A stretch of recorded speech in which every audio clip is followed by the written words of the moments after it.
Good evening, good evening, good evening, good evening to all of you. Pradeep, Raman, Deepak, good evening, good evening. Rezul, good evening, beta, good evening, everyone. Good evening to all of you. Everyone, please confirm, beta, am I audible? Am I visible clearly to all of you? Audio, video clear है. Praveen, Void, Kingsuk, good evening, everyone. Everyone, please confirm, beta, am I audible? Am I visible clearly to all of you? Audio video clear है. Very good. How are you all? कैसे हैं आप सभी लोग? So welcome back. So welcome back. So in our this course अभी तक क्या क्या टॉपिक हम लोगों ने डिस्कस कर लिए हैं, इसके बारे में बातचीत करेंगे. Then we will have the discussion कि what next, what we are going to do. अगले कौन कौन से टॉपिक है जिनके बारे में हम लोग डिस्कस करने वाले हैं. तो अब हम लोग डिस्कशन स्टार्ट करेंगे. Now we are going to start our discussion for the highway material. अब चैप्टर नंबर 4 की बातचीत स्टार्ट हो रही है and that is going to be the highway material. Start किया जाए डिस्कशन. आगे सभी लोग. तो टिल नाउ अब तक जो बातचीत हुई है, तो यहाँ पर आज हम लोग बातचीत करेंगे क्यों मटेरियल में टेस्टिंग क्या रिक्वायर्ड है, impact test on the aggregate के बारे में बातचीत करेंगे, और crushing value test on the aggregate का डिस्कशन करेंगे, और साथ साथ हम लोग बातचीत करने वाले लॉस एंजलस एब्रेशन टेस्ट. तो टोटल इस क्लास में हम लोग एग्रीगेट के 3 टेस्ट करेंगे. और यहाँ पर क्या डिस्कशन होने वाला, किस तरीके के क्वेश्चंस आपके एग्जाम में आते हैं, वो सारी चीज़ें वन बाय वन हम लोग डिस्कस करेंगे डिटेल में. So these are the topic that we are going to cover in the today's class. But before that एक बार जरा देख लेते हैं कौन कौन से टॉपिक है जो हम लोगों ने कंप्लीट कर लिए हैं. तो चैप्टर नंबर 1 इंट्रोडक्शन, इंट्रोडक्शन वाला चैप्टर हम लोगों ने कंप्लीट कर लिया. Chapter number 2 geometric design of road, geometric design of road, इसके बारे में हम लोगों ने डिटेल में डिस्कस कर लिया. आई होप आप सभी को सब टॉपिक भी याद हैं.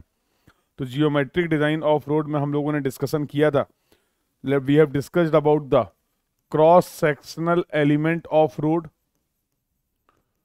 Cross sectional element of road के बारे में बातचीत करी थी. We have discussed about the sight distances, sight distance का डिस्कशन किया था. And we have also discussed about the horizontal alignment. So horizontal alignment of road के बारे में बातचीत की गई थी. Then we have discussed about the vertical alignment of the road, vertical alignment of road के बारे में हम लोगों ने बातचीत किया था.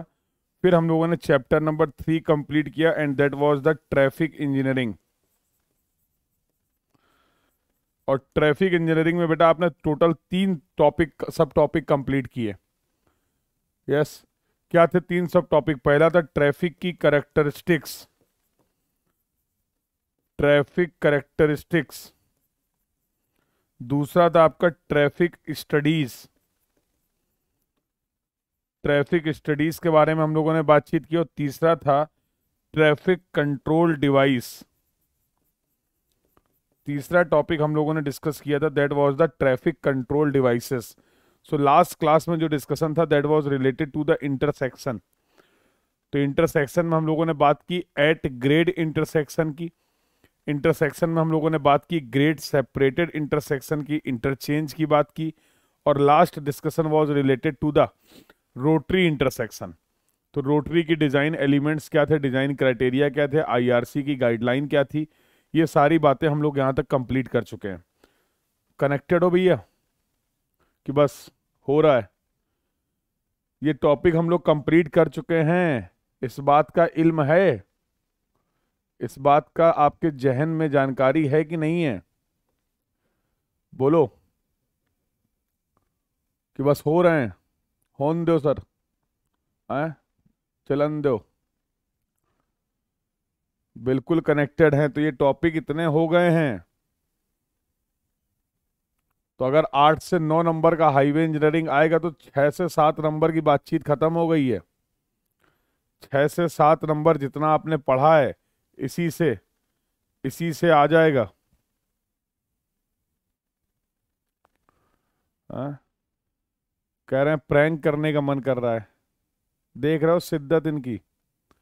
यहाँ पर क्लास चल रही है, गेट 2023 की प्रिपरेशन चल रही, 4 की प्रिपरेशन चल रही, 5 की प्रिपरेशन चल रही है, एफर्ट किए जा रहे हैं, अच्छे रिजल्ट के लिए मेहनत करी जा रही है। इनका प्रैंक करने का मन कर रहा है। देखना गेट वाले तुम्हारे साथ प्रैंक ना कर दें। हाँ, कहते ना जैसा करने का मन करता वैसे ही हो जाता है। हाँ? इनको क्लास के दौरान प्रैंक करने का मन कर रहा है, समझ रहे हो भाई? तो देखना गेट वाले तुम्हारे साथ प्रैंक ना कर दें।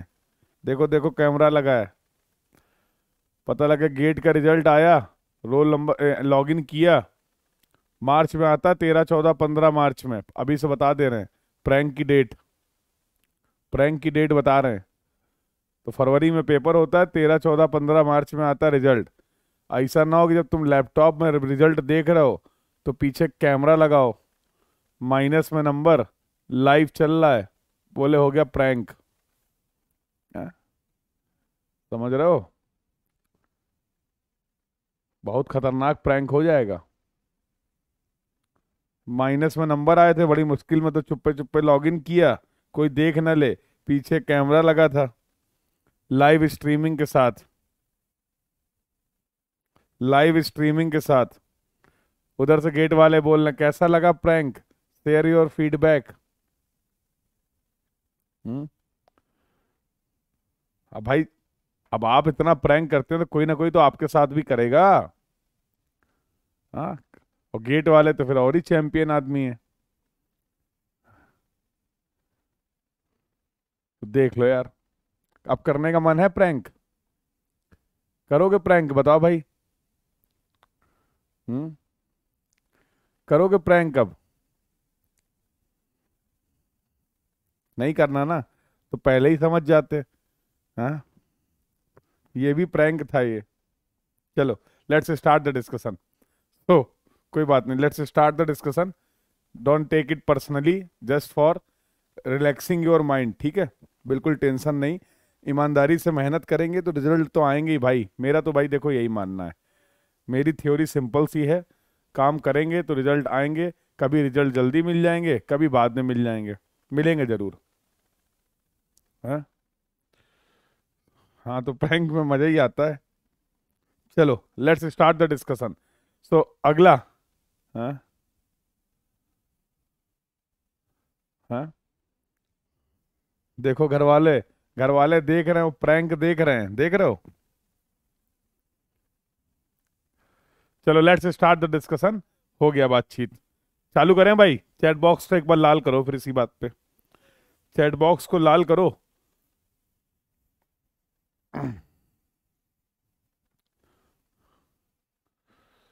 फिर बातचीत स्टार्ट करते हैं। बंद कमरे में ब्लोअर नहीं लगाना, पता होता है कि नहीं? बिल्कुल ध्यान देना इस बात का। आज मेरे से बहुत बड़ी गलती हो गई है। अभी क्लास ले रहा था, लास्ट क्लास के टाइम पे थोड़ा ठंड लग रहा था, तो ब्लोअर ऑन कर दिया और गेट हल्का सा खुला रखना भूल गया, और क्लास चलती रही, पूरा सर दर्द होने लगा। ठीक है? तो ये ठंड में इस बात का भी ध्यान रखना, जैसे आप पढ़ाई कर रहे हैं रात में, तो इस बात का ध्यान रखिए, फिर उससे डिस्टरबेंस होता है। Anyway, let's start the discussion, बातचीत स्टार्ट करते हैं और चैप्टर नंबर 4 का शुभारंभ किया जाए। आगाज करते हैं चैप्टर नंबर 4 का, हाईवे मटेरियल। यार देखो, बहुत खतरनाक चैप्टर है ये, है बहुत इजी बट है बहुत खतरनाक। सर इजी भी है खतरनाक भी है, बात हमें समझ में नहीं आई, कंफ्यूज कर दिया आपने। अभी बताते हैं। बहुत कुछ है इसमें पढ़ने का, मतलब ना कोई और ना कोई छोर, ऐसे समझ लो।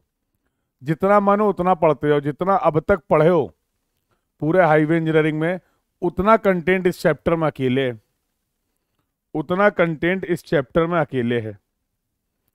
लेकिन अगर वेटेज की बात करें और एग्जाम में किस तरीके के सवाल की बात करें, तो उसका गेम एकदम अलग है।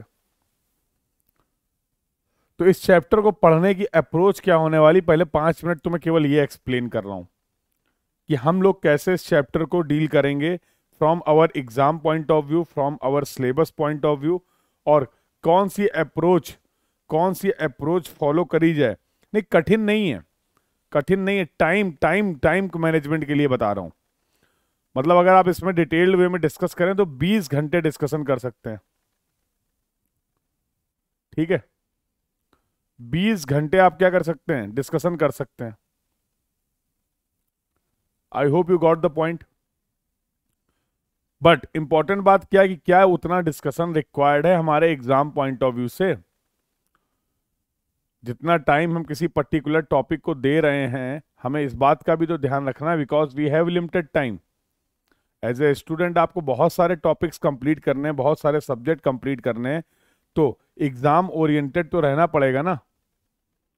बिल्कुल, तो कैसे क्वेश्चंस आते हैं वही बताने जा रहा हूं अभी, बस अभय बेटा वही बताने जा रहा हूं, कैसे क्वेश्चन आते हैं और कैसे हम डील कर सकते हैं, और कैसे कम से कम टाइम में, कैसे कम से कम एफर्ट में ज्यादा से ज्यादा यहां पर स्कोर कर सकते हैं, ज्यादा से ज्यादा चीजों को कवर कर सकते हैं, यही डिस्कस करूंगा।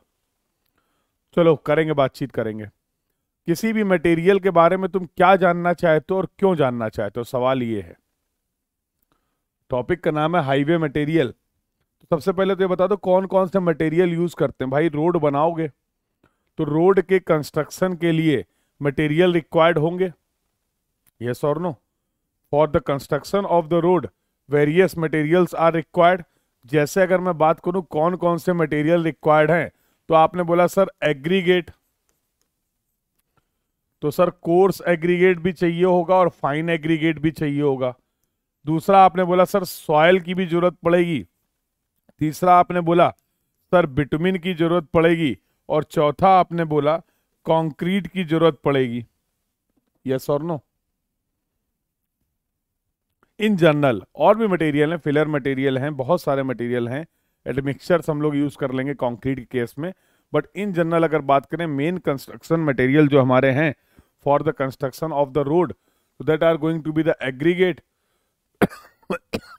Yes, some additional material are there, मैं मेन मटेरियल की बात कर रहा हूं।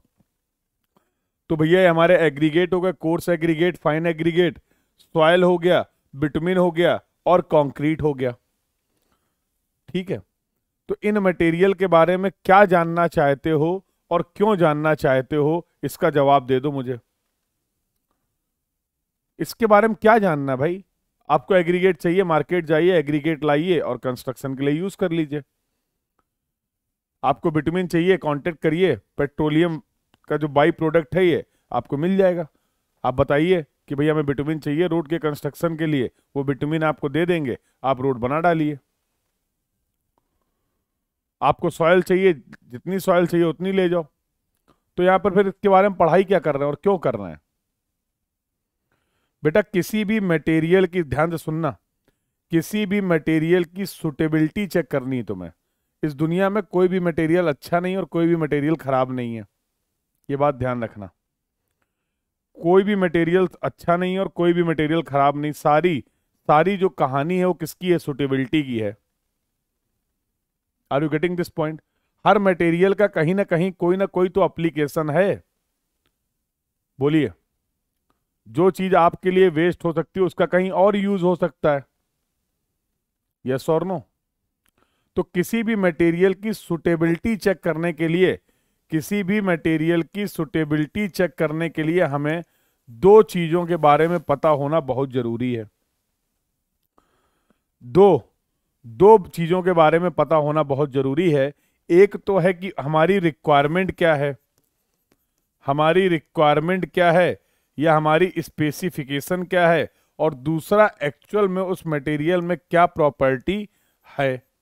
जब ये दोनों चीजें हमें पता होंगी, इन दोनों के कंपैरिजन और इन दोनों के नॉलेज के बेसिस पे ही हम ये डिसाइड कर सकते हैं कि ये मटेरियल किसी पर्टिकुलर वर्क के लिए सुटेबल है या नहीं है। बोलो, are you getting this point?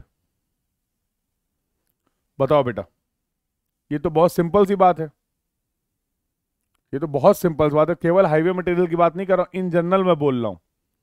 अब फॉर एग्जांपल एक कोई स्क्रू लगा हुआ है, अब ये स्क्रू मुझे खोलना है, इस पेन से खुल जाएगा? नहीं खुलेगा, इस पेन से नहीं खुलेगा, क्योंकि जो स्पेसिफिकेशन, जो रिक्वायरमेंट है वो ये फुलफिल नहीं कर पा रहा है। कैसे खुल जाएगा स्क्रू? सिंपल सी बात है। अब आपको जो भी मटेरियल यूज करना है उसकी कुछ डिजायर्ड प्रॉपर्टीज हैं, क्योंकि अगर आपने सही से मटेरियल का सिलेक्शन नहीं किया तो पूरा कंस्ट्रक्शन करने के बाद पता लगा एक बार व्हीकल निकला पेमेंट खत्म, एक बार बारिश हुई पेमेंट खत्म। क्यों? क्योंकि जो रिक्वायर्ड स्ट्रेंथ थी, जो रिक्वायर्ड स्टेबिलिटी थी, वो आपको मिली नहीं, क्योंकि आपने मटेरियल का सिलेक्शन गलत कर लिया है, मटेरियल का सिलेक्शन गलत कर लिया है। तो भैया एक बात बताओ, ये रिक्वायरमेंट की बात करें या स्पेसिफिकेशन की बात करें, ये हमें कहां से पता चलेंगी कि किसी मटेरियल से हमारी चाहतें क्या हैं? हम अपनी चाहत तो पता करें। किसी भी मटेरियल से आपकी रिक्वायरमेंट क्या है, कंस्ट्रक्शन रिक्वायरमेंट क्या है, स्पेसिफिकेशन क्या है, इसकी जानकारी हमें कौन देगा? इसकी जानकारी हमें कहां से मिलेगी? कोई बताएगा? इसकी जानकारी हमें कहां से मिलेगी? अरे भैया, इसकी जानकारी आपको मिलेगी, आईआरसी बताएगा कि भाई तुम किस तरीके का कंस्ट्रक्शन करना चाह रहे हो, तुम रोड किस तरीके की बना रहे हो, कौन से लेयर का कंस्ट्रक्शन कर रहे हो, तो वहां पर जो एग्रीगेट यूज करो उनमें कम से कम ये प्रॉपर्टीज होनी चाहिए। तो ये स्पेसिफिकेशन वाला काम तो खत्म हो गया, हमें कुछ करना ही नहीं है, टेंशन ही खत्म। भैया आपके पास स्टैंडर्ड है, स्पेसिफिकेशन है, आप पूछ लेना आईआरसी से, आईआरसी आपको बता देगा कि सर हमें एक बिटुमिन की रोड बनानी है और बिटुमिन की रोड के लिए हम एग्रीगेट यूज करना चाह रहे हैं, इस पर्टिकुलर लेयर को कंस्ट्रक्ट करना चाह रहे हैं, बताइए इस एग्रीगेट में क्या क्या क्या स्ट्रेंथ होनी चाहिए, क्या कैरेक्टरिस्टिक्स होनी चाहिए, क्या प्रॉपर्टीज होनी चाहिए, पूरी डिटेल्ड जानकारी आपको मिल जाएगी। ये प्रॉब्लम तो खत्म हो गई, यहां तो कोई हमारा खास रोल रह नहीं गया। मान रहे हो इस बात को? मान रहे हो इस बात को? बताओ भाई। अब दूसरा, जो भी एक मटेरियल हमें दिया गया है, अब उसकी प्रॉपर्टीज को एसेस करने के लिए मुझे कुछ चाहिए होंगे टेस्ट। टेस्ट से ही तो पता चलता है, टेस्ट से ही तो पता चलता है। अरे जैसे नॉर्मल कभी आपने मेडिकल टेस्ट अपने कराए हो, तो जब कभी भी कोई टेस्ट कराओगे, कभी भी ना कराना पड़े, कभी भी ना कराना पड़े आपको, लेकिन अगर आपने कभी कोई रिपोर्ट देखी होगी मेडिकल की, तो ऐसे रिजल्ट आते हैं। तो किस चीज का टेस्ट हुआ है? ये आपका पैरामीटर है एक्स वाई जेड, आपके एक्चुअल रिजल्ट्स क्या हैं वो लिखे होंगे 10, 15, 18 फॉर एग्जांपल। फिर यहाँ रेंज लिखी होगी कि ये वैल्यू होती है मान लो 8 से लेके 16, ये वैल्यू होती है 0 से लेके 3, ये वैल्यू होती है आपकी मान लो 15 से लेके 20। ये आपके रिजल्ट्स स्पेसिफिकेशन है। ऐसा होता है कि नहीं होता है? देखा ही होगा कभी ना कभी, कोई भी किसी का भी मेडिकल टेस्ट हो, कोई भी टेस्ट हो, तो आप इस तरीके से रिजल्ट देख सकते हैं। तो इसको देखकर हमें आइडिया लग जाता है। अब मैं बोलूं कि 3 पैरामीटर का मैंने टेस्ट कराया था यार, तो ये तो नॉर्मल रेंज में है, ये भी नॉर्मल रेंज में है, दिक्कत कौन कर रहा है?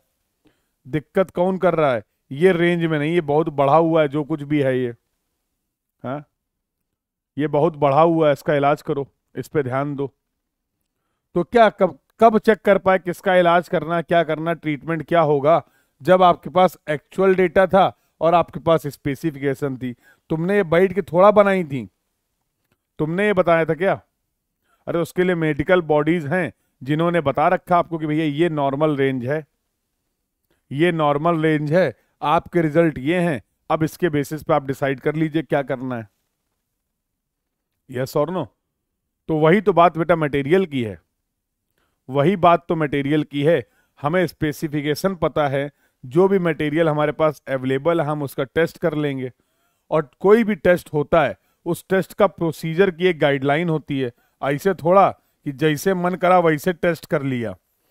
तो प्रोसीजर और स्पेसिफिकेशन, तो टेस्ट की स्पेसिफिकेशन भी आपको आईआरसी ने बता दी। लो, तो अब तुम क्या कर रहे हो फिर? तुम्हारा काम क्या है? स्पेसिफिकेशन क्या है मैं यूज की, कंस्ट्रक्शन की, वो भी आईआरसी ने बता दी। टेस्ट कैसे करेंगे, कौन कौन से टेस्ट होंगे, वो भी आईआरसी ने बता दिया। तो करना क्या है हमें? हमें बस इस पूरी कहानी को समझना है और कुछ नहीं करना है। हमें बस इस पूरी कहानी को समझना और वही मेरा काम है जो मैं आपको समझाऊंगा। I hope the point is clear to everyone. तो इस पूरे चैप्टर को बेटा हम लोग दो पार्ट में डिवाइड कर देंगे अपने हिसाब से, अपने सिलेबस के हिसाब से। इस पूरे चैप्टर को हम लोग दो पार्ट में डिवाइड कर देंगे। तो हाईवे मटेरियल हम लोग ऐसे पढ़ेंगे, हाईवे मटेरियल हम लोग ऐसे पढ़ेंगे। तो यहां से पढ़ेंगे हम लोग सबसे पहले test on the material. Test on the material क्या प्रोसीजर होते हैं, क्या स्पेसिफिकेशन होता है, और एक पढ़ लेंगे मार्शल मिक्स डिजाइन। तो गेट में दोनों से सवाल आते जनरली इस टॉपिक से, जनरली इस टॉपिक से आपको 1 नंबर का सवाल मिलता देखने को, और यहां से 2 नंबर का सवाल देखने को मिलता है मार्शल मिक्स डिजाइन से, बस। तो हमारा मेन फोकस किस पे होगा, हमारे डिस्कशन का जो मेन फोकस होगा वो होगा बेटा मार्शल मिक्स डिजाइन पे। ये बहुत इंपॉर्टेंट है, ये बहुत इंपॉर्टेंट है, लेकिन अब इसको भी तो नहीं छोड़ सकते हैं। तो यहां पर कौन कौन से मटेरियल थे, आपने बोला सर हमारे पास एग्रीगेट है, सर हमारे पास बिटुमिन है, सर हमारे पास कंक्रीट है, सर हमारे पास सॉयल है, सर हमारे पास सॉयल है। These are the materials, yes और no, these are the materials. अब देखो कंक्रीट के बारे में आप आरसीसी में बहुत पढ़ते हैं, और साथ साथ आपका एक सब्जेक्ट है BMC, building material and construction. तो कंक्रीट के बारे में ज़्यादा हम लोग यहाँ पर बातचीत नहीं करेंगे। आरसीसी में और बिल्डिंग मटेरियल एंड कंस्ट्रक्शन में कंक्रीट के बहुत सारे टेस्ट और प्रॉपर्टीज के बारे में आपको डिटेल में बताया जाएगा। तो इस पार्ट को यहाँ पर हम लोग मैंने बोला ना कंटेंट बहुत ज़्यादा है, अब उसको कैसे कम टाइम पे हम लोग कवर करें। तो इस पूरे चैप्टर का वेटेज है आपका 1 से 2 नंबर का गेट में, 1 to 2 मार्क्स का वेटेज है गेट में। तो भैया उसी तरीके से हम लोग इसको इफेक्टिवली कवर करने के लिए थोड़ा सी अप्रोच डिस्कस कर लेते हैं। तो ये यहाँ पर हम लोग अननेसेसरी डिस्कस नहीं करेंगे, क्योंकि इसके बारे में आप आरसीसी और बीएमसी में डिटेल में बात करेंगे। सॉयल के जो टेस्ट होते हैं उसके लिए एक सब्जेक्ट आप डिटेल में पढ़ते हैं जिसको हम लोग बोलते हैं सॉयल मैकेनिक्स या जियो टेक्निकल इंजीनियरिंग, यस और नो। बट ऐसा नहीं कि बिल्कुल नहीं, जो काम की चीजें हैं मैं जरूर बताऊंगा। तो सॉयल से रिलेटेड हम लोग दो टेस्ट की बात करेंगे बेटा, एक होगा प्लेट लोड टेस्ट, एक होगा प्लेट लोड टेस्ट, और दूसरा होगा हमारा सीबीआर टेस्ट। ये दो टेस्ट मैं डिस्कस करूंगा सॉयल से रिलेटेड, बट अभी नहीं, इस चैप्टर में नहीं, समझ रहे हो। तो ये दोनों टेस्ट आपको देखने को मिलेंगे जब हम बात कर रहे होंगे नेक्स्ट चैप्टर की डिजाइन ऑफ द पेमेंट। तो हम लोग फ्लेक्सिबल पेमेंट के लिए सीबीआर टेस्ट करेंगे और रिजिड पेमेंट की डिजाइन के लिए प्लेट लोड टेस्ट करेंगे। तो यहां पर इसका एप्लीकेशन मैं रिलेट करके दिखाऊंगा आपको कि फ्लेक्सिबल पेमेंट के लिए आपने सीबीआर टेस्ट क्यों किया और रिजिड पेमेंट के लिए आपने प्लेट लोड टेस्ट क्यों किया, सॉइल की प्रॉपर्टीज को एसेस करने के लिए। इसके बारे में हम लोग बातचीत करेंगे जब हम लोग बात कर रहे होंगे लास्ट चैप्टर की, that is going to be the design of the flexible and rigid pavement. Clear है। तो सर यहाँ क्या पढ़ाएंगे, यहाँ पर कुछ टेस्ट हम लोग डिस्कस करेंगे एग्रीगेट के, लगभग 3 टेस्ट डिस्कस करेंगे, 3 से 4 टेस्ट डिस्कस करेंगे हम लोग बिटुमिन के, और इसके बाद हम लोग बात करेंगे मार्शल मिक्स डिजाइन की। ये डिस्कशन होने वाला है, ये अप्रोच रहने वाली। क्लियर है। तो टोटल इस चैप्टर में हम लोग 7 से 8 टेस्ट डिस्कस करने वाले हैं। 6 टेस्ट आपको मैं पढ़ाऊंगा, 6 से 7 टेस्ट यहीं पे अभी, और 2 टेस्ट हम लोग पढ़ेंगे डिजाइन ऑफ पेमेंट में। और जब बताऊंगा तो बता भी दूंगा आपको, जब पढ़ाऊंगा तो बता भी दूंगा कि ये आपके हाईवे मटेरियल का टॉपिक है। ठीक है, अप्रोच क्लियर है बेटा। अब अगला सवाल आता है कि सर एग्जाम में सवाल कैसे आता है। तो बेटा यहां से तो तुम्हें देखने को मिलता है न्यूमेरिकल, यहां से तुम्हें देखने को मिलता है न्यूमेरिकल। और अगर मैं बात करूं टेस्ट ऑन मटेरियल, ये जो आपका टॉपिक है, यहां से क्वेश्चन आपको देखने को मिलता है थ्योरेटिकल या फिर स्पेसिफिकेशन बेस्ड या फिर टेस्ट प्रोसीजर, ये देखने को मिलता है। और टेस्ट बड़े सिंपल से आते हैं, क्वेश्चन में बहुत सिंपल से क्वेश्चन देखने को मिलेंगे कि भाई किसी पर्टिकुलर प्रॉपर्टी को एसेस करने के लिए कौन सा टेस्ट करते हैं, या किसी पर्टिकुलर टेस्ट से, जैसा इन्होंने लिख दिया अरिजीत ने एब्रेशन टेस्ट, तो सवाल आपसे पूछा जाएगा एब्रेशन टेस्ट से एग्रीगेट की किस प्रॉपर्टी को आप एसेस करते हैं। तो कभी कभी सिंगल सिंगल क्वेश्चन पूछ लेते हैं, कभी कभी मैचिंग में पूछ देते हैं। 4 टेस्ट लिख देंगे और 4 उनके प्रॉपर्टी लिख देंगे, कहेंगे करेक्ट मैच करा दो। ऐसे सवाल देखने को मिलते हैं। कैसे क्वेश्चन आते हैं फ्रॉम दिस टॉपिक, ये पॉइंट क्लियर हो गया बेटा। कैसे क्वेश्चन आते हैं from this topic, this point is clear to everyone, yes और नो। और यहां से एक अच्छा न्यूमेरिकल आपको देखने को मिलता है। तो उसी तरीके से अब हम लोग इस चैप्टर की करने जा रहे हैं शुरुआत। ठीक है, कर सकते हैं शुरू, अप्रोच क्लियर है, कर सकते हैं अपने डिस्कशन को स्टार्ट कर सकते हैं, यस और no. Can we start our discussion बेटा, यस और नो। तो शुरू करते हैं और पहले हम लोग बात करेंगे एग्रीगेट के बारे में और एग्रीगेट के कुछ टेस्ट समझते हैं और क्या उनके प्रोसीजर ये समझते हैं। तो पहला टेस्ट हम कर रहे हैं इंपैक्ट टेस्ट। टेस्ट क्यों कर रहे हैं भैया? जब रोड पे आप इस एग्रीगेट को यूज करेंगे कंस्ट्रक्शन के लिए, ड्यूरिंग द कंस्ट्रक्शन या फिर जब इसमें ट्रैफिक का मूवमेंट होगा, तो उसमें इंपैक्ट लोडिंग आएगी कि नहीं आएगी? बोलो।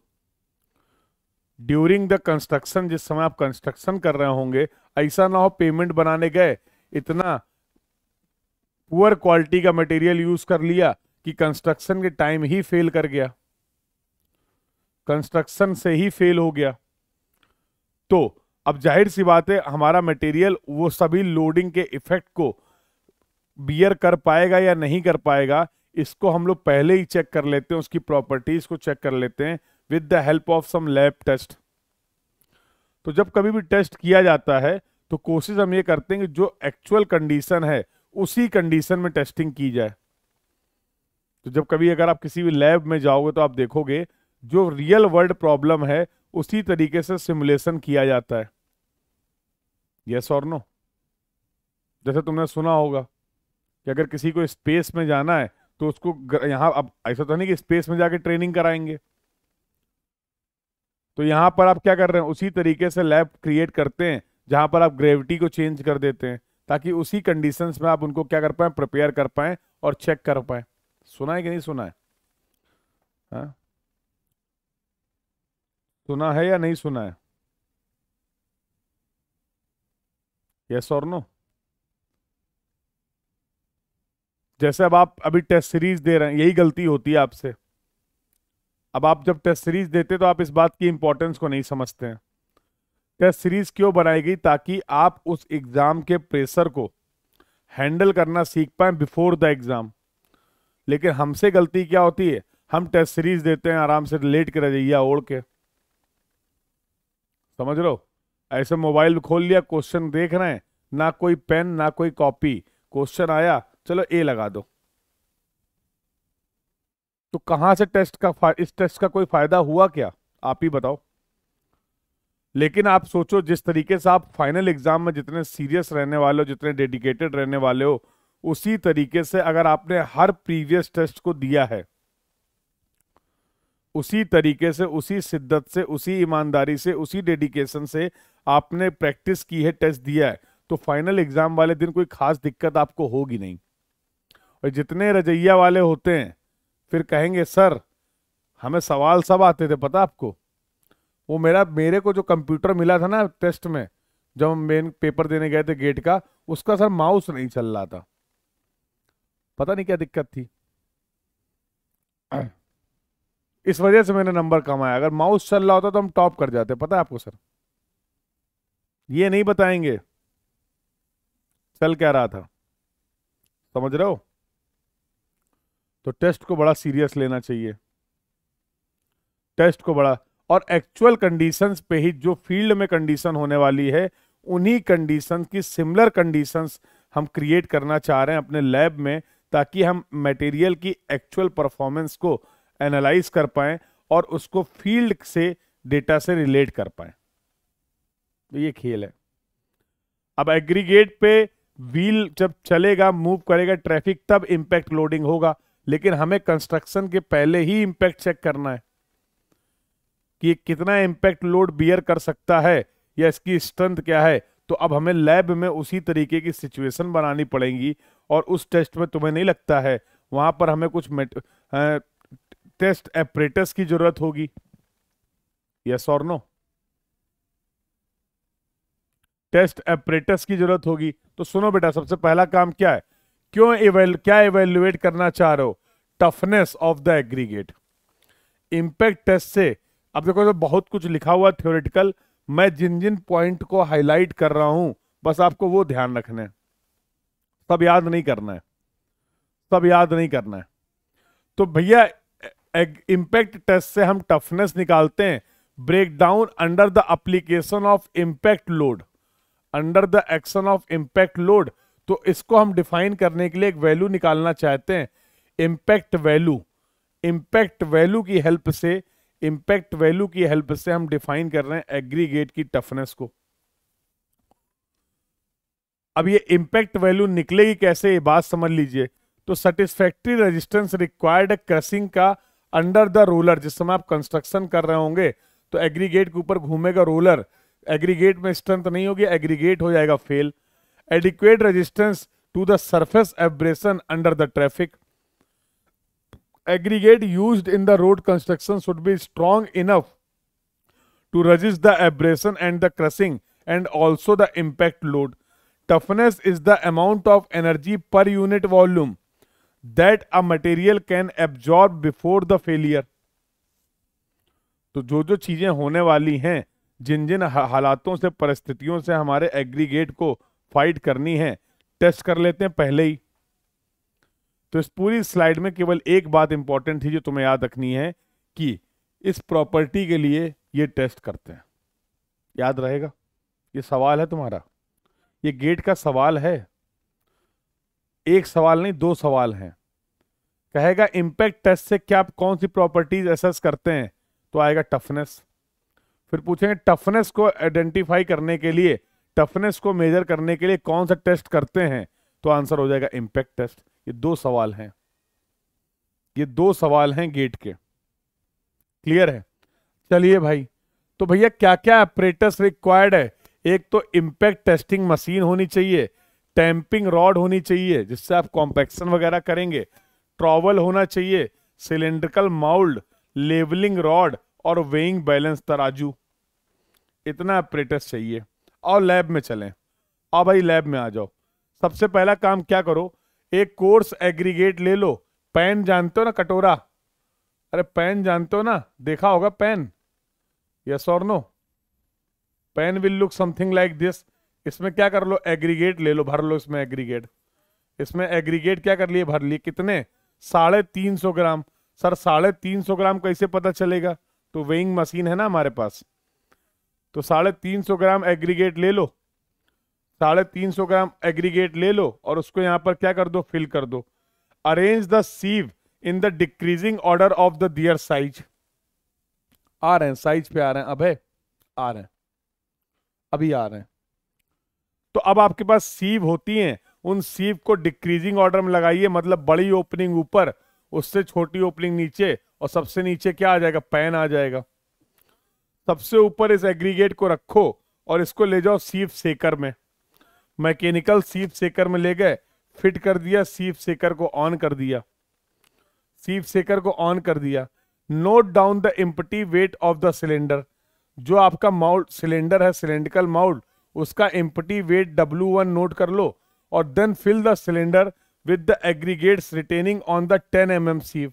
करा क्या था आपने, सबसे पहले लगाई 12.5 mm की सीव, फिर लगाई आपने 10 mm की सीव, फिर आपने लगाई एक पेन, और इसके ऊपर रखे थे एग्रीगेट, इसके ऊपर रखे थे एग्रीगेट। सीव सेकर में जब आपने इसको थोड़ी देर के लिए सेक किया तो इनके साइज के हिसाब से क्या हुआ, यहां पर एग्रीगेट्स आ गए। तो जो 10 mm पे एग्रीगेट रिटेन कर गए हैं, जो 10 mm पे एग्रीगेट रिटेन कर गए हैं, उस पे हम करने वाले हैं ये test. We will use this aggregate for the testing the aggregate retained over the 10 mm sieve. The aggregate retained over the 10 mm sieve. तो जितने भी 10 mm के पे रिटेन्ड थे, उनको सिलेंड्रिकल जो माउल्ड था, माउल्ड पे फिल करने के पहले आपने केवल माउल्ड का वेट ले लिया, वो था W1। खाली सिलेंड्रिकल माउल्ट का वेट ले लिया W1, और अब ये 4 लेयर में ये क्या कर दिए, एग्रीगेट क्या कर दिए, फिल कर दिए। अब क्या करिए, अब एग्रीगेट और माउल्ड, ये खाली माउल्ड था, ये खाली माउल्ड था बेटा, इसका वेट हो गया W1, और अब ये जो आपने 10 mm पे रिटेन्ड वाले भर दिए, इनका कंबाइंड वेट हो गया W2। हो जाएगा।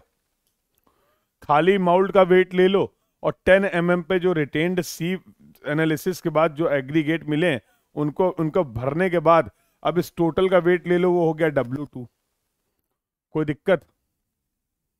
यहां तक कोई दिक्कत हो तो बताओ, यहां तक कोई दिक्कत हो तो बताओ। कोई दिक्कत नहीं, आगे चलें। आओ आगे देखते हैं। अगला स्टेप में क्या कर लेते हैं, प्लेस द सिलेंडर मोल्ड, जो सेटअप है आपका उसमें क्या कर दीजिए, प्लेस करिए, भी सेटअप दिखाऊंगा।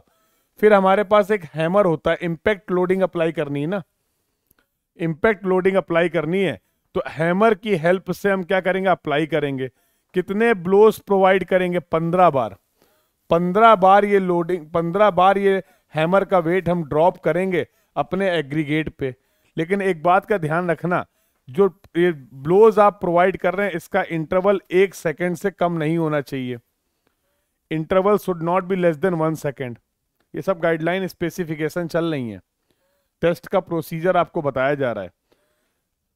हो गया 15 ब्लोस। तो मान लो किसी एक हाइट से आपने अपने इस माउल्ड पे हैमर को ड्रॉप किया, एक बार ड्रॉप किया, फिर ऊपर ले गए, दोबारा ड्रॉप किया। कितनी बार ड्रॉप करना है, 15 बार, और इनका इंटरवल 1 सेकेंड से कम नहीं होना चाहिए। क्लियर है? अब जाहिर सी बात है यार, तुमने एग्रीगेट को के ऊपर अगर ये लोड अप्लाई किया है, इंपैक्ट लोडिंग अप्लाई किया है, तो एग्रीगेट क्रश होगा कि नहीं होगा, एग्रीगेट डैमेज होगा या नहीं होगा, या नहीं होगा। मैनुअल से ही बता रहा हूं बेटा, मैनुअल से ही बता रहा हूं, मैनुअल से ही टेस्ट बता रहा हूं।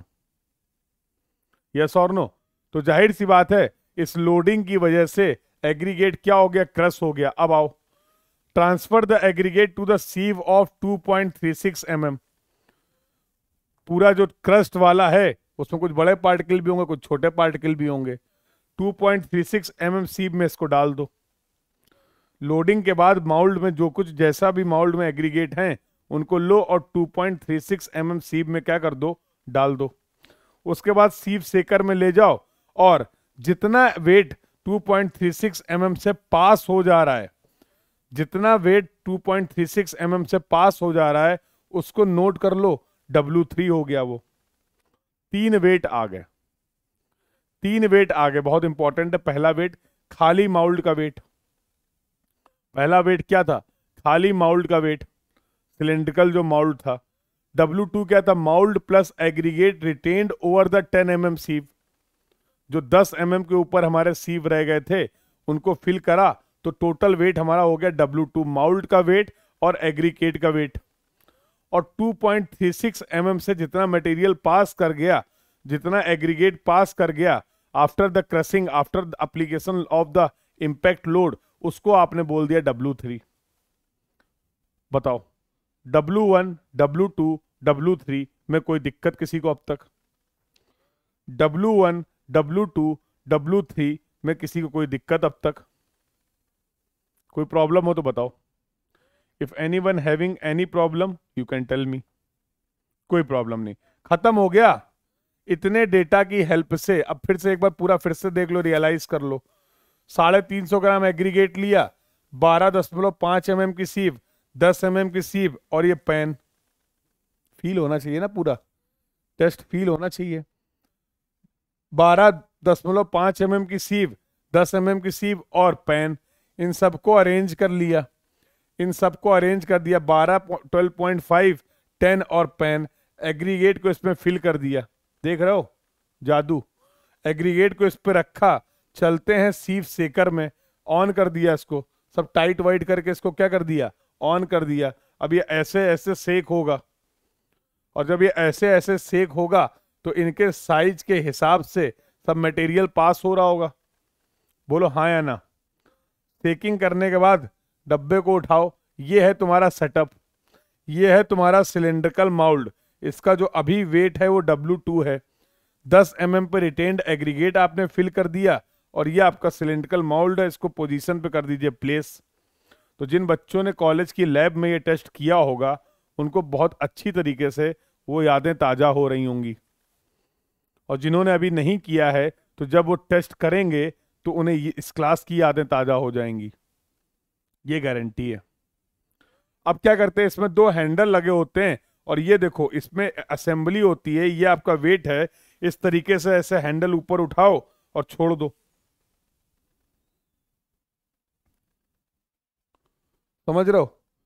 एक बार हो गया, फिर इसको नीचे से ऊपर लाओ, छोड़ दो, लोड गया नीचे, 2 बार हो गया। ऐसे करना कितनी बार? 15 बार ये लोड अप्लाई कर दिया। अब ये पूरा क्रश हो चुका है, इसको उठाओ 2.36 mm सीप में ले जाओ। इसको पूरा यहाँ पे ड्रॉप किया, फिर से सीप सेकर में ले गए, और सीप सेकर में ले जाने के बाद जितना मटेरियल पास कर गया था 2.36 mm सीप से, वो W3 आपने नोट कर लिया। वो W3 आपने क्या कर लिया? नोट कर लिया। क्लियर है बेटा? ठीक है। तो 15 ब्लो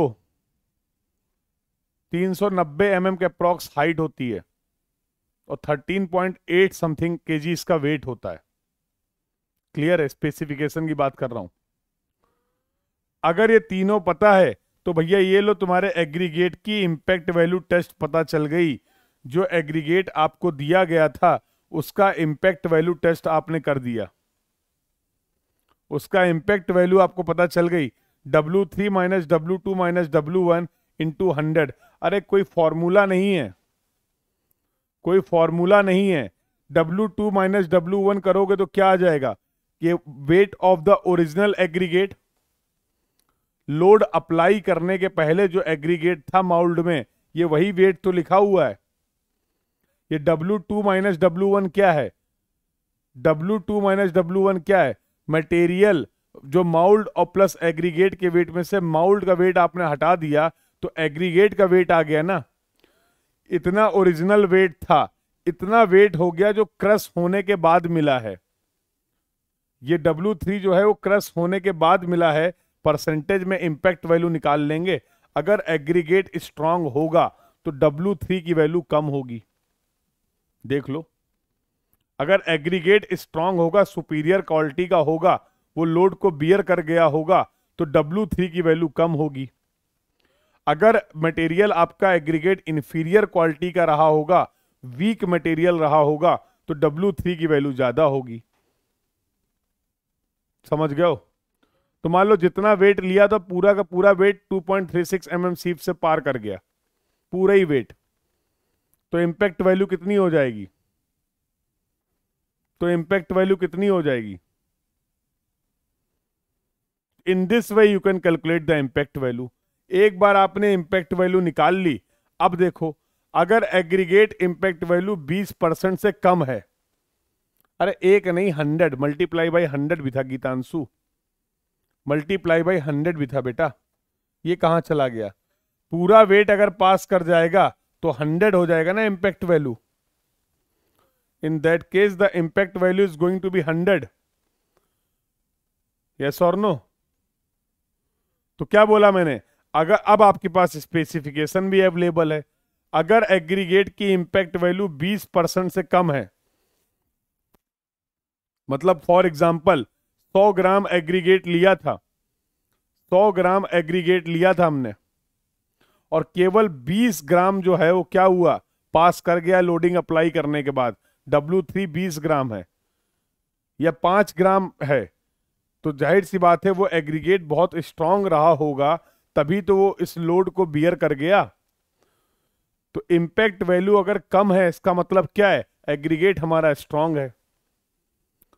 तो अगर कोई भी एग्रीगेट जिसकी इंपैक्ट वैल्यू 20% से कम आ रही है, उसको आप बोल सकते हैं एक्सेप्शनली स्ट्रांग एग्रीगेट है। पता चल गई क्वालिटी? यस और नो? सॉरी हाँ, 10%। 10 से 20% है तो स्ट्रांग हो गया, 20 से 30% है तो सेटिस्फैक्ट्री फॉर द रोड के सर्विसिंग वर्क के लिए। टॉप सरफेस जो है उसके लिए इस तरीके का एग्रीगेट यूजफुल होगा। Are you getting this point? और अगर ग्रेटर देन 35% आ रहा है तो weak for the road surfacing. इस एग्रीगेट को रोड के टॉप सरफेस के लिए यूज मत करिए, कोई बात नहीं। अगर कोई ऐसा एग्रीगेट है जिसका इंपैक्ट वैल्यू 35% से ज्यादा आ रहा है, उस केस में हम क्या करेंगे, सरफेसिंग वर्क के लिए इसको यूज नहीं करेंगे। पता चल गई सुटेबिलिटी, किस मटेरियल को किस वर्क के लिए यूज करना है। स्पेसिफिकेशन और टेस्ट की हेल्प से, स्पेसिफिकेशन और टेस्ट की हेल्प से ये सुटेबिलिटी आपको पता चल गई, यस और नो? यही तो मकसद था हमारा, यही तो चाहत थी, यही तो चाहत थी। हम यही जानना चाह रहे थे कि हमारा मटेरियल यूजफुल है तो किस कंस्ट्रक्शन के लिए यूजफुल है, किसके लिए यूजफुल नहीं है, यही जानने के लिए तो हम उत्साहित थे। तो ये कैसे पता चला? जब आपके पास स्पेसिफिकेशन है, जब आपके पास स्पेसिफिकेशन है और जब आपके पास एक्चुअल आपके टेस्ट के रिजल्ट हैं। जब आपके पास स्पेसिफिकेशन है, जब आपके पास रिजल्ट है, तो आर है, आर अमन सब बता के जाएंगे, टेंशन क्यों ले रहे हो? सब सब वादा है तुमसे, सब बता के जाएंगे, है सब है इसमें, ठीक है। तो in this way we can perform the impact value, we can calculate the impact value test on the aggregate. Sir ये टेस्ट आपने अपनी मर्जी से बता दिया क्या? अरे नहीं भैया, और भी हमारे पास गाइडलाइन है। देखो, टाइप ऑफ पेमेंट, कैसा कंस्ट्रक्शन करना चाह रहे हो, उसके लिए इम्पैक्ट वैल्यू किससे ज्यादा नहीं होनी चाहिए। Impact value of the aggregate should not be more than, जैसे wearing course, bituminous surfaces, penetration macadam, बात करेंगे आगे चल के इसमें, cement concrete road, water bound macadam base course with the bituminous surface, bitumen bound macadam with the base course. अलग अलग type of construction के लिए क्या गाइडलाइन है, सब आपके पास अवेलेबल है। These are the specification.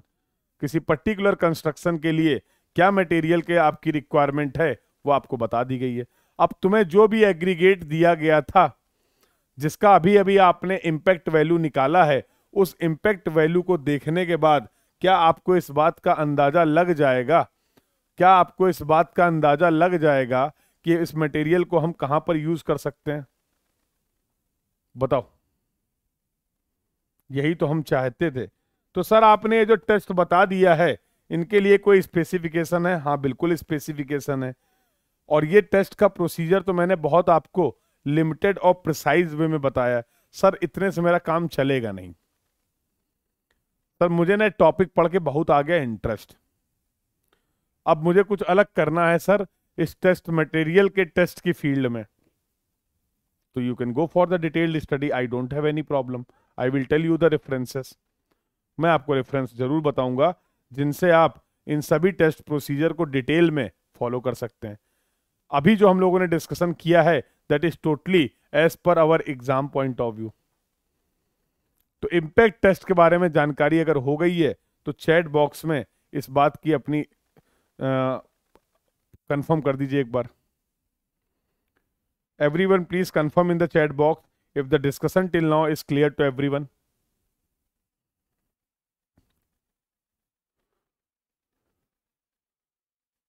ठीक है, now we are moving towards the next test. अगले टेस्ट के बारे में बातचीत कर लेते हैं, और ये है क्रशिंग वैल्यू टेस्ट। ये है क्रशिंग वैल्यू टेस्ट। देखो दोनों ही टेस्ट का बेसिक प्रिंसिपल सेम है। इंपैक्ट वैल्यू टेस्ट में आपने लोडिंग इस तरीके से अप्लाई की कि वो इंपैक्ट लोडिंग लगे। एग्रीगेट में आपने लोडिंग अप्लाई की और वो लोडिंग कैसी थी? इंपैक्ट लोडिंग थी। क्रशिंग वैल्यू का भी फंडा वही है, सेम अभी बताऊंगा मैं। क्रशिंग वैल्यू का भी फंडामेंटल वही है, बट अब हम यहां पर क्या चाहते हैं कि जो लोड अप्लाई करें वो कंप्रेसिव लोड और ग्रेजुअल लोड हो। अब हम अपने एग्रीगेट को की परफॉर्मेंस को चेक करना चाह रहे हैं under the action of the gradual load. अब इंपैक्ट लोडिंग की बात नहीं हो रही है, तो भैया ग्रेजुअल लोड अप्लाई करने के लिए इंस्ट्रूमेंट चेंज हो जाएंगे, बाकी बातें तो वही रहेंगी, बाकी बातें तो वही रहेंगी, यस और नो।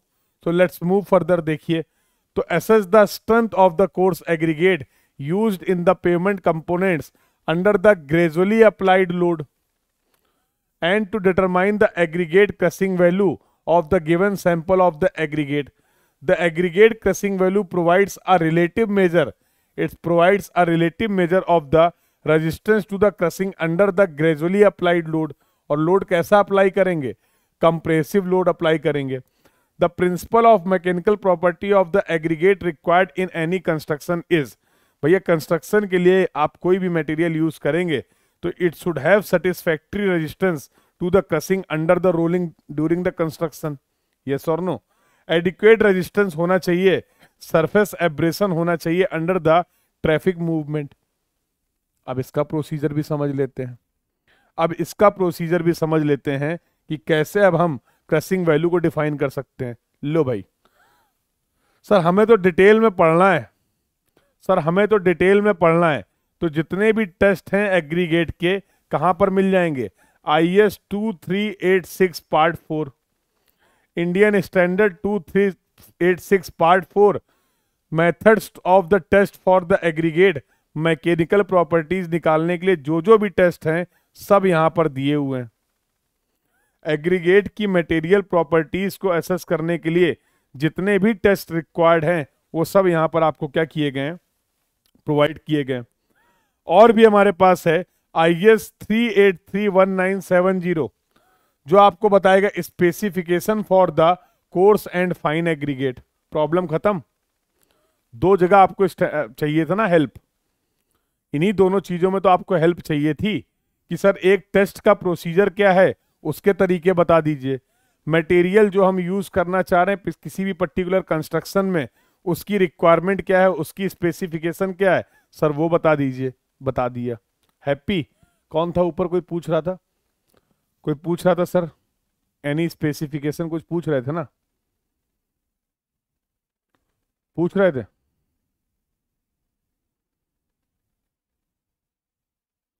क्लियर है बेटा? क्लियर है?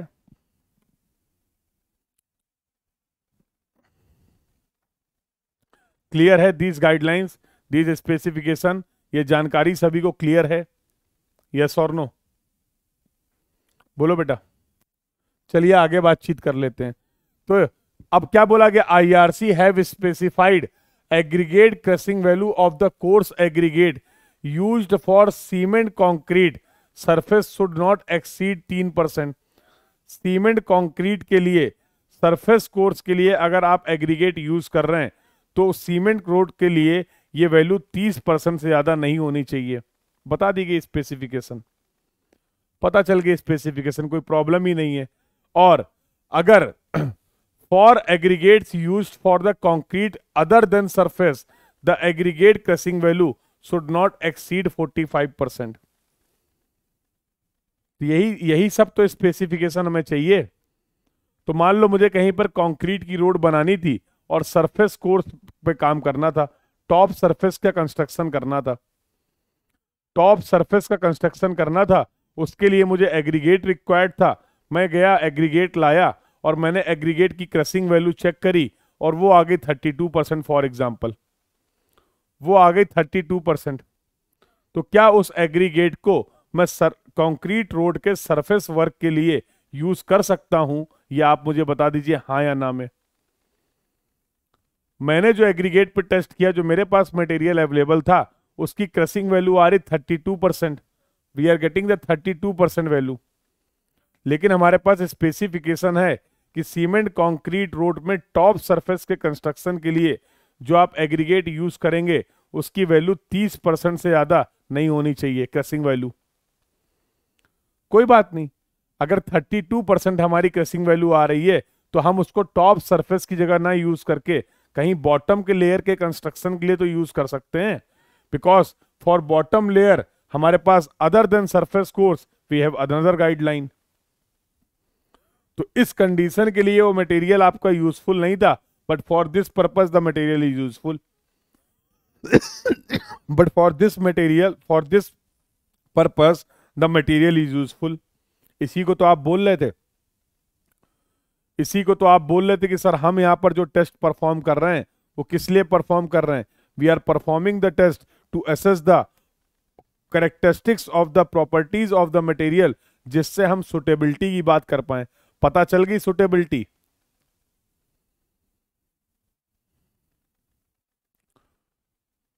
क्लियर है?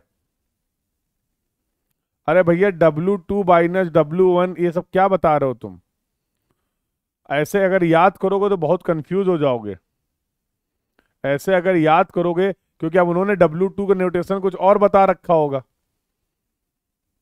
हमारा W2 क्या था बताओ निशिकांत? हमने W2 क्या डिफाइन किया है? माउल्ड का वेट प्लस एग्रीगेट का वेट, माउल्ड का वेट और प्लस एग्रीगेट का वेट।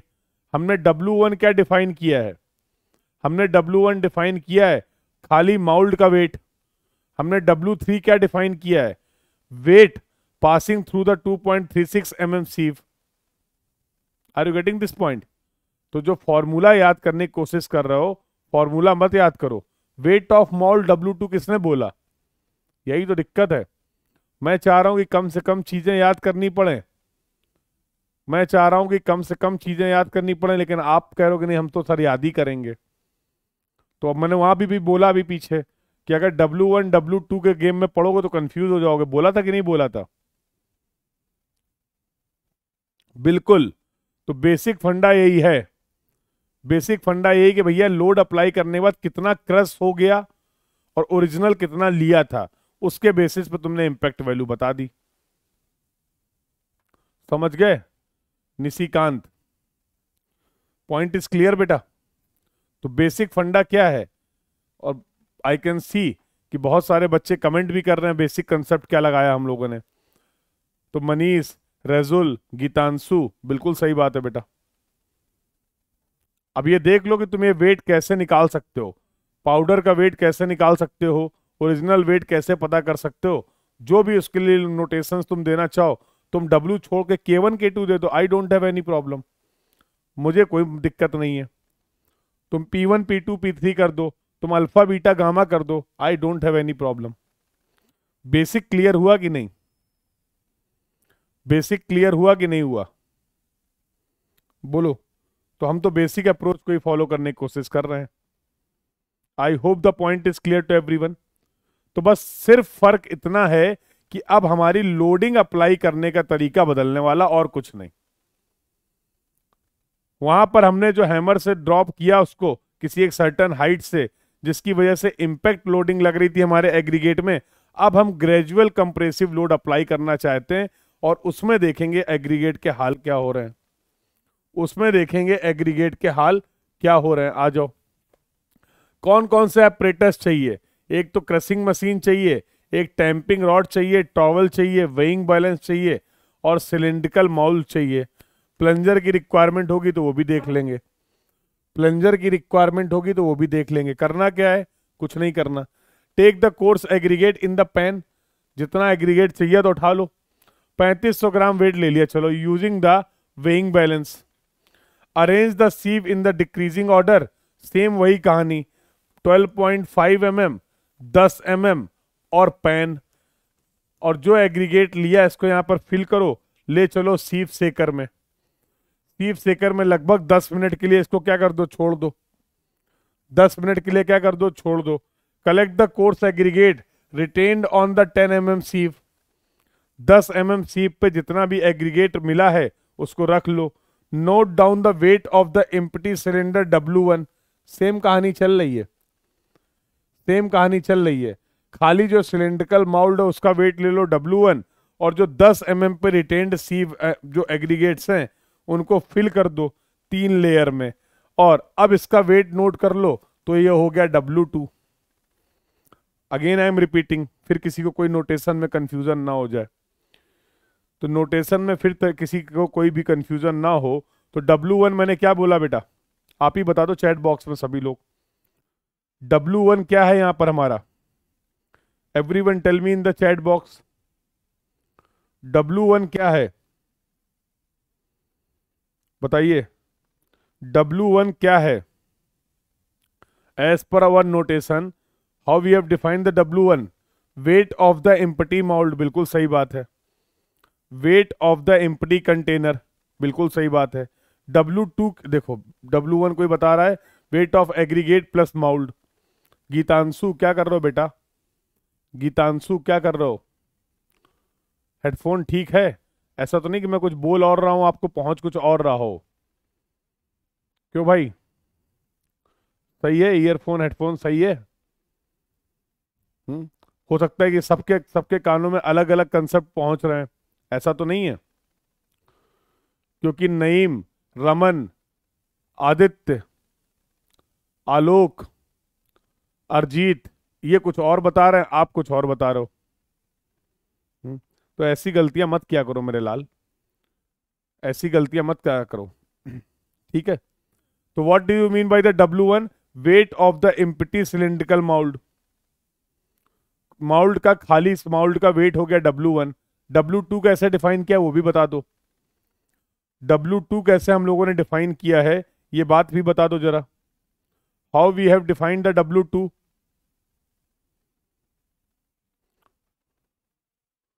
तो weight of the empty mould plus aggregate, ये हो गया आपका W2, ये हो गया आपका W2।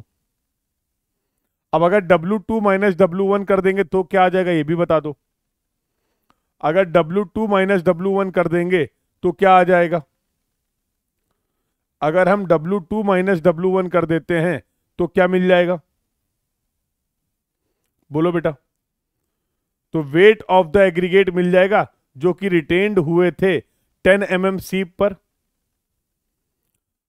अगर हम W2 माइनस W1 कर देंगे तो we will get the weight of the aggregate retained over 10 mm sieve. क्या इस वेट को हम original weight of aggregate consider कर सकते हैं जिसपे हम टेस्ट कंडक्ट करने वाले हैं? क्या इस वेट को हम original weight of aggregate consider कर सकते हैं अब जिसपे हम टेस्ट परफॉर्म करेंगे? अब क्लियर हो गया? जिसका भी ऊपर डाउट था W1 और W2 को लेके, वो ये दोनों टर्म क्लियर हो गए। और सेम ऐसा ही आपने किया था, सेम ऐसा ही आपने किया था इंपैक्ट वैल्यू टेस्ट में भी, सेम ऐसा ही आपने किया था इंपैक्ट वैल्यू टेस्ट में भी। याद आ रहा है? बोलिए बेटा, याद आ रहा है? बोलो। चलें फिर आगे। तो अब क्या कर लेते हैं, चलो भाई, सिलेंड्रिकल को प्लेस कर दो पोजीशन में। अब क्या करना अपने को, sample is placed in the position on the CTM comprehensive testing machine में प्लेस कर दो। Release the load and remove the cylinder. Load को रिलीज कर दो और उसके बाद जो सिलेंड्रिकल माउल्ड था उसको निकालो और 2.36 mm से क्या कर दो, सीप में 10 मिनट के लिए छोड़ दो। अगेन 2.36 2.36 mm सीप से जितना एग्रीगेट,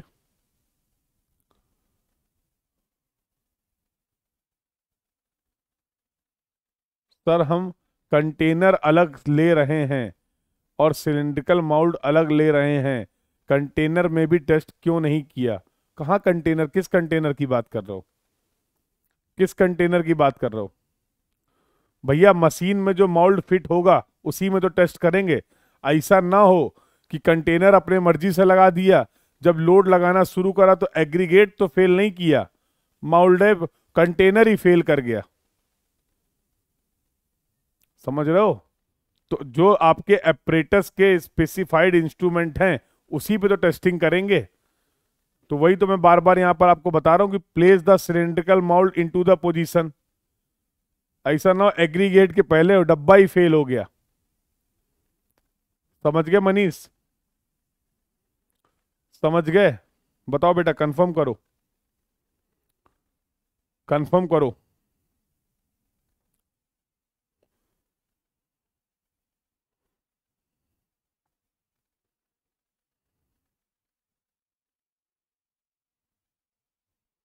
अरे क्लियर है?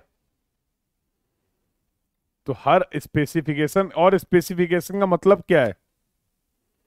और स्पेसिफिकेशन का मतलब क्या हुआ बेटा फिर? समझ गए? बहुत बढ़िया। चलिए भाई, अब इसमें तुम्हें क्या लगता है कुछ नया होगा, कुछ नया नहीं होगा? एग्रीगेट, पैन, 10 mm, 12.5 mm, 350 ग्राम, अच्छा साढ़े कितना 3500 लिख दिया था क्या, 350 ग्राम वेट लिया, फिट किया, सीव सेकर में ले गए। ये आपके पास कंटेनर है, इसमें रखो जो 10 mm पे रिटेन्ड हो गए हैं, इसको लेके चलो और इस माउल्ड में प्लेस करो। पहले खाली माउल्ड का वेट ले लिया W1, आगे चले इन एग्रीगेट्स को प्लेस कर दिया माउल्ड में, वेट आ गया W2।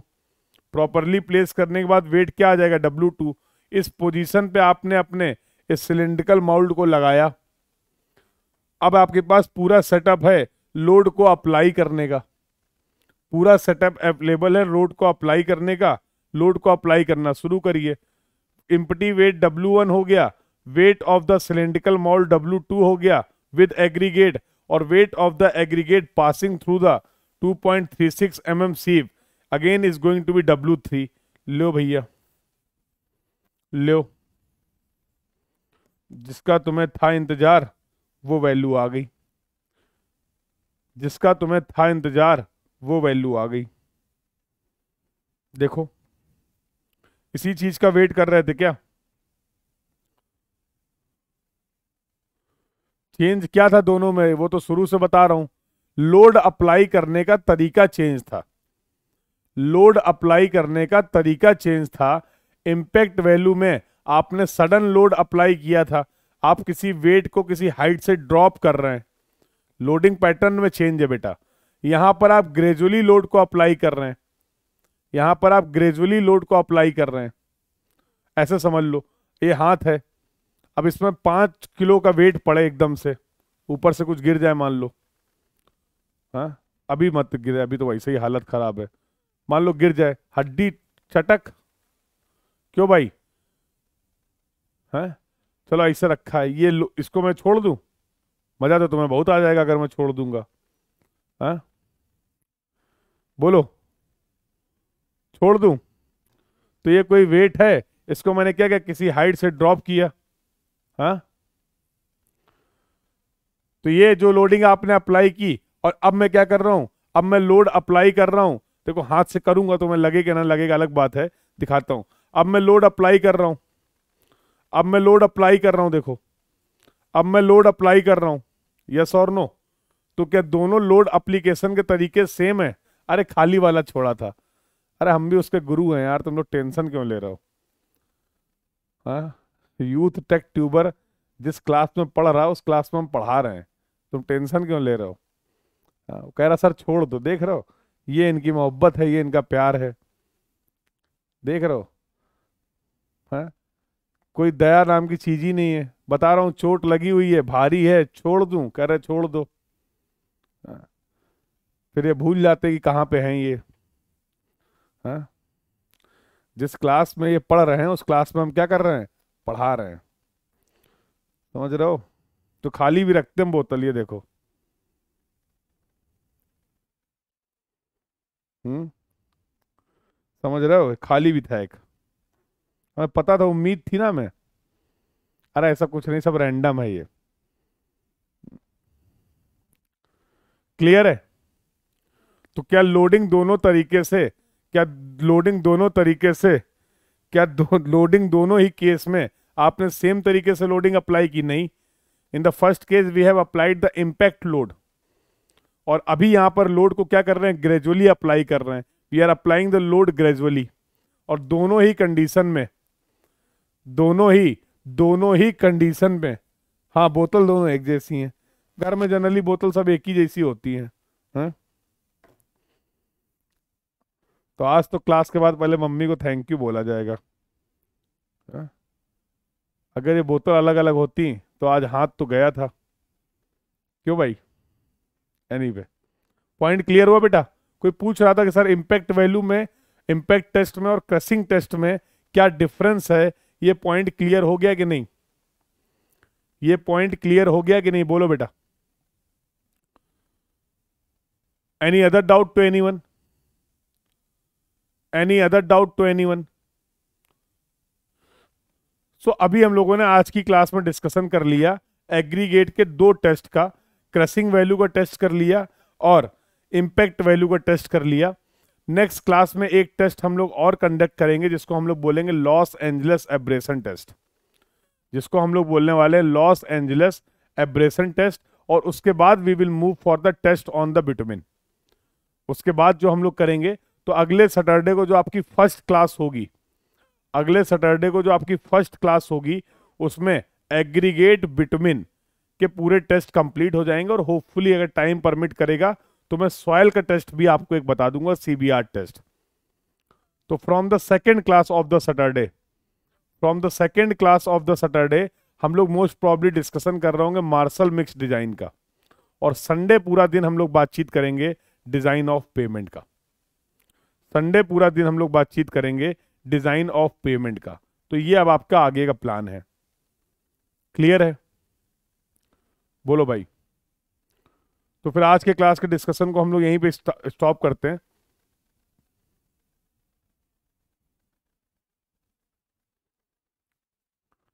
अब ये मुझे नहीं पता यार, क्लिप की मुझे अभी कोई जानकारी नहीं है।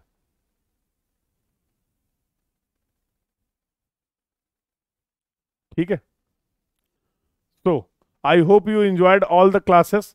आज पूरे दिन आपने पूरे डिस्कशन को एंजॉय किया। तो we have completed traffic studies, आज कंप्लीट किया हम लोगों ने। अच्छा, तुम भी कर लेते हो? ये कर लेना भाई, अब क्या बताएं। हाँ, मेरा थोड़ा टेक वाला पार्ट वीक है। तो डाउट इंजन के थ्रू बेटा आपका जो डाउट है उनको पूछ सकते हो। ऐप के थ्रू ही आपको ये एक्सेस मिलेगा जहां से आप पूछ सकते हो, और ज़्यादा से ज़्यादा डाउट्स आंसर हो जाएंगे। ठीक है, तो डोंट वरी फॉर दैट। जो भी आपके डीपीपी जरूर अटेंड करिए और टेस्ट जरूर पार्टिसिपेट करिए। जो टेस्ट आपके होते हैं, आई होप आप सभी लोग टेस्ट में भी अपीयर कर रहे हैं। और ज़्यादा से ज़्यादा प्रीवियस ईयर क्वेश्चन क्या करिए, लगाते रहिए। तो आपको आइडिया लगता रहेगा कि किस टॉपिक से किस तरीके के क्वेश्चन आपके एग्जाम्स में आ रहे हैं या पूछे जा रहे हैं। ये पता होना बहुत जरूरी है। ठीक है, तो next week we are going to complete our discussion for the highway engineering. तो almost we are at the end. तो अब आप बहुत अच्छे तरीके से अपने रिवीजन पे काम करिए और प्रैक्टिस पे काम करिए। ठीक है, और कुछ पूछना हो तो बताओ। ये नोट्स आपको अभी, ये पीडीएफ आपको मिल जाएगा क्लास का, और इसके नोट्स सब, कुछ नहीं लिखना, कुछ नहीं लिखना। चलो नोट्स, अच्छा हुआ, अच्छा हुआ नोट्स का पूछ लिया, बता देता हूँ। इसमें जो नोट्स बनेंगे अभी, जब तक हम टेस्ट की बात कर रहे हैं, आप अपने, मान लो ये कॉपी है तुम्हारी, ये कॉपी है। अब इसमें देखो नोट्स ऐसे बनाना, यहां पर लिखना टेस्ट। इस टेस्ट से कौन सी प्रॉपर्टी को एसेस करते हैं, इस टेस्ट से कौन सी प्रॉपर्टी को एसेस करते हैं, और इनकी स्पेसिफिकेशन क्या है। ऐसे बनेंगे, बस एक पेज में सारे टेस्ट आ जाएंगे। तो क्या बोला आपने पहले? आपने बोला सर इम्पैक्ट टेस्ट। तो इम्पैक्ट टेस्ट से हम क्या मेजर करते हैं? We will measure the toughness of the aggregate. Quality specification क्या था? ओरिजिनल वेट होगा 350 ग्राम, 12.5 mm की सीव, 10 mm की सीव, और पेन जो 10 mm पे रिटेन कर गया वो आपको वेट कंसीडर करना है। W1 empty weight of mould, W2 mould plus aggregate, और W3 क्या हो गया? That is going to be 2.36 mm से पास्ड। टोटल ब्लोज कितने रिक्वायर्ड थे? 15। Interval should not be less than 1 second. Height क्या थी? वेट क्या था? बस खत्म। और फाइनली जो आपने इंपैक्ट वैल्यू निकाली, फाइनली जो आपने इंपैक्ट वैल्यू निकाली, W3 W2 minus W1 into 100। बस, क्लियर है? तो बता दिया मैंने तरीका आपको। ठीक है, नहीं मैं ये प्रोवाइड तो करा सकता हूं, बट मैं चाहता हूं ये आप लोग खुद प्रिपेयर करें। तो अभी आप क्या करिए, केवल 2 पेज छोड़ दीजिए। 2 पेज आप क्या कर दीजिए, अपने टेस्ट वाले नोट्स के लिए छोड़ दीजिए। एक बार जब हम लोग ये सारे टेस्ट डिस्कस कर लेंगे ना, उसके बाद आप ये अपने नोट्स बनाइए। तो जब कभी भी कोई भी एग्जाम आप देने जाएंगे तो आपको पूरा इतना डिटेल नहीं पढ़ना पड़ेगा। सारे की पॉइंट्स यहां पर क्या होंगे, मेंशन होंगे। सवाल यहीं से आना है, सवाल यहीं से आना है। तो बहुत कम्प्रिहेंसिव वे में, बहुत कम समय में, बिल्कुल बहुत कम समय में आप प्रॉपर रिवीजन भी कर पाएंगे, और जो एग्जाम के लिए जो जो पॉइंट रिक्वायर्ड हैं वो सारे पॉइंट्स को एक साथ आप रिवाइज कर पाएंगे। क्लियर है? तो this is going to be the approach specially for the test part. जितने भी आपके मटेरियल के टेस्ट हैं उसके लिए आप ये अप्रोच फॉलो कर सकते हैं। You can follow this approach. बहुत जल्द बेटा आपको पीवाईक्यू मिल जाएगी, डोंट वरी। काम चल रहा है, आपका स्टडी मटेरियल लगातार डेवलप हो रहा है, तो पीवाईक्यू के वीडियो सॉल्यूशन सारी चीजें आपको इसी प्लेटफॉर्म पे मिलेंगी, डोंट वरी फॉर दैट। ठीक है? All the things you will, जितने भी रिसोर्स रिक्वायर्ड हैं आपको एग्जाम में अच्छी रैंक लाने के लिए, जो कुछ भी रिक्वायर्ड है वो आपको यहां पर मिलेगा। whatever is required to get the good rank in your exam, all the things, all the resources you will get on this platform। ठीक है? तो बहुत युद्ध स्तर पर तैयारी चल रही है, आप बिल्कुल टेंशन मत लो, हर चीज पे लगातार काम चल रहा है। ठीक है? बिल्कुल बिल्कुल, जो भी आपके इश्यूज हैं वो सभी टेक्निकल टीम तक लगातार पहुंचाए जाते हैं, और team is working hard for that, और एक एक करके वो बहुत जल्द इश्यूज रिजॉल्व भी हो जाते हैं। ठीक है? तो आप लोग डायरेक्टली भी कनेक्ट कर सकते हैं, जो भी आपके इश्यूज अगर आप कोई फेस कर रहे हैं तो आप डायरेक्टली भी ऐप के थ्रू कनेक्ट कर सकते हैं, और बाकी जो इश्यूज आप लोग हम लोगों तक पहुंचाते हैं वो जरूर आपके टेक्निकल टीम तक फॉरवर्ड किए जाते हैं। ठीक है? So I hope the entire discussion from the today's class is clear to everyone। हाँ भाई, how is the जोश? थक गया हो लग रहा है। How is the जोश?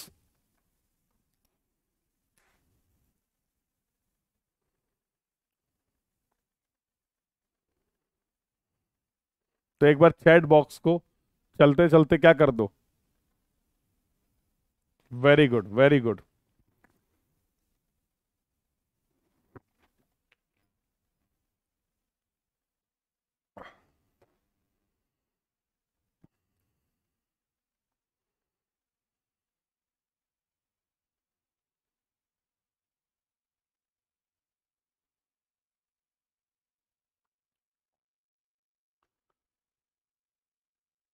वेरी गुड, दो जो should be high.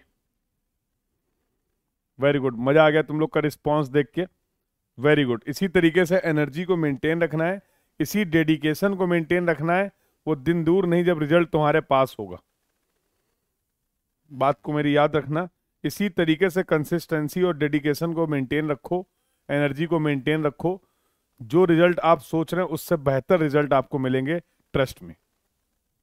This was all about for this class. मिलते हैं next Saturday 6 PM। Thank you everyone, keep learning बेटा, थैंक यू।